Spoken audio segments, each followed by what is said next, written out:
As Greg guided our team closer to the dragon's lair, he shared a warning. An experienced adventure guide who gives tours out of a wood-paneled 2-decker houseboat called the Kubu Queen.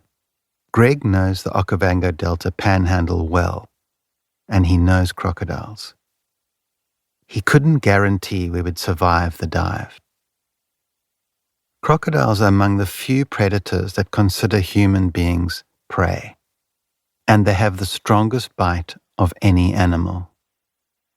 Lying in wait at the water's edge, this ambushed predator will attack and eat almost anything that comes into the water, and every animal must come to drink eventually.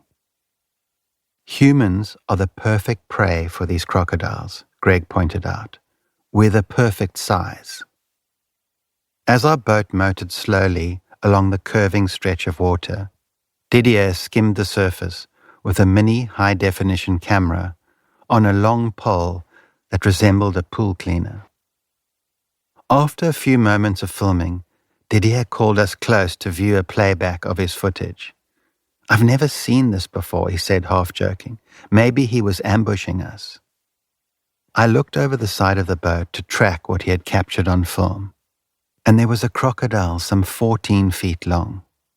He was extraordinary, an ancient and graceful dragon, more than twice as long as a man. Though the crocodile was swimming close to the boat, there was nothing aggressive about his behavior, and we began to prepare ourselves for the dive to get a closer look. Before anyone broke the surface of the water, we checked for hippos. Despite its rotund appearance, the hippo is the most dangerous animal in the delta. These massive beasts, weighing up to 4 tons, with teeth a foot long, can move rapidly underwater, running along the bottom of a riverbed. A hippo can even lift and capsize a boat. We had met people who had witnessed hippo attacks, in which someone had been maimed or killed. If a hippo was near, we would have to get out of the water immediately. Roger and Didier slipped in, followed by Damon. They moved quickly and quietly as possible to avoid alerting the croc with a big splash. The surface is the riskiest place in the water. It's where the crocodiles prefer to attack their prey and wrestle it down to the depths. So the divers had to immediately descend and stay at the river bottom, then come straight back up into the boat without lingering at the surface.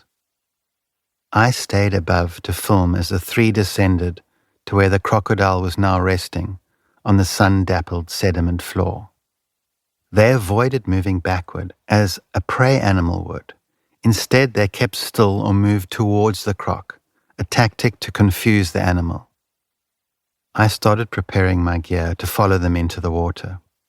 I was younger then, more foolish and willing to take risks, but still I was scared. These animals are territorial.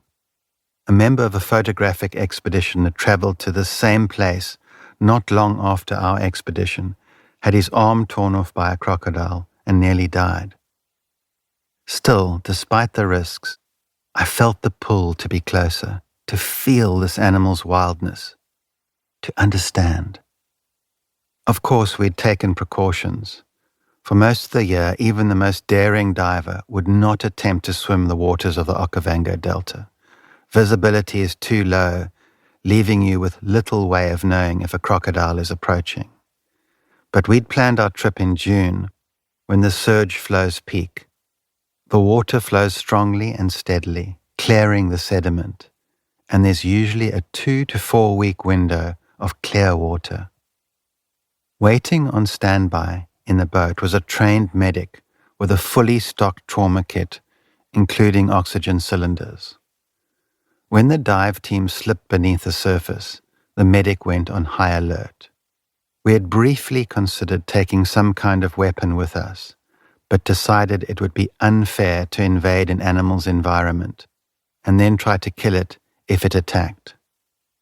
Also, if a crocodile was going to attack us, we probably wouldn't even see it coming. This is such a large and powerful predator. There was no weapon that was going to help us. After Roger